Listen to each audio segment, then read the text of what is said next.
Well, we're here with Ada Rosmarin. Ada, it's great to see you, and like a lot of residents, we see you a lot all around town.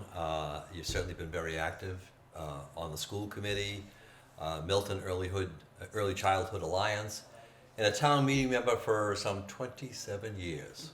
Now that's something to be proud of, coming from another long-time town meeting member. Thank you. So, Ada, I'm sure with your background and involvement in town, you have an interesting perspective. Tell me, why are you voting yes on February 13th? Well, Brian, I'm voting yes because I'm concerned about the impact of withheld state funds if the town is non-compliant with the MBTA Communities Act. And especially our schools budget is half of the town's budget. So any resources that are removed from the town's budget affect everybody.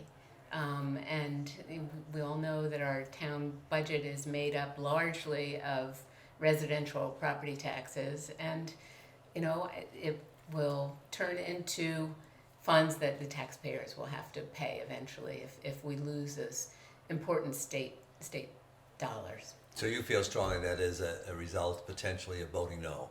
Yes, absolutely. And if we vote yes, we have the opportunity then to move ahead with some of the ideas that have come forth in the last couple of months for making this article better. And town meeting continues to meet a few times a year these days.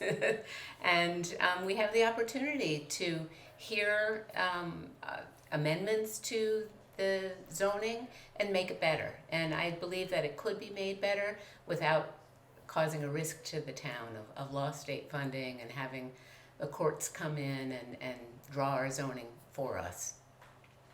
Well, Ada, those are certainly important perspectives, and thank you for sharing. We have, if you'd introduce yourself, Jaime. I'm Jaime Levash. Jaime is a library trustee. She's on the youth task force, active in town. And so, Jaime, tell me, why are you going to vote yes on February 13th? I'm Jaime Levash, and I'm voting yes on February 13th because I love Milton Public Library. Well, certainly I would think you would. You're a library trustee, but tell me more about that. So each year, Brian, our library competes for grants and for special programming and things like that. And with a no vote, we run a huge risk of not getting those grants and money for our town.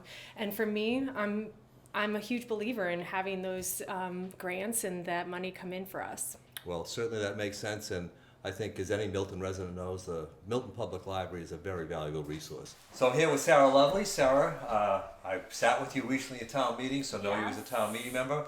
And I think also important to, and by the way, you are also a member of the Milton Foundation for Education. Yes, recent. And yes, a recent business appointment. owner.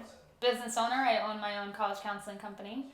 And you probably have many reasons to be a town meeting member, but I suspect, having been a long-time fellow town meeting member with your father-in-law, Bern Lovely, Yes. that might have had something to do with it. Yes, Bern is the only reason that I knew about town meeting. I did not grow up in a place that had town meeting, and so I would watch him head off to his town meeting duties. And he was very involved in the town of Milton, and that really inspired me to become involved too.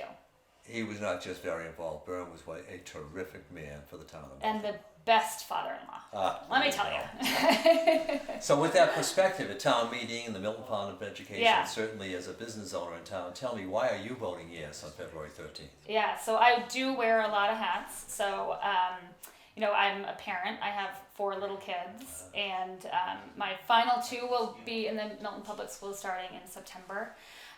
So when I heard that that voting yes meant that we could still be in contention for state funding, I was kind of all in.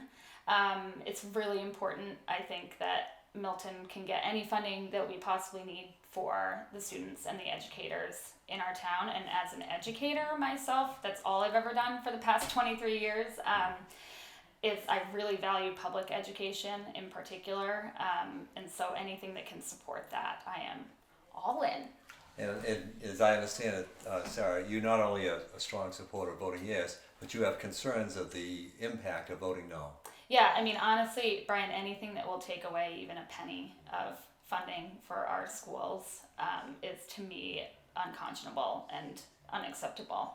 So I will not be voting no, that's for sure. Vote yes. Vote yes on February 13th. All right. Well, Sarah, thank you for sharing those perspectives. Thank you.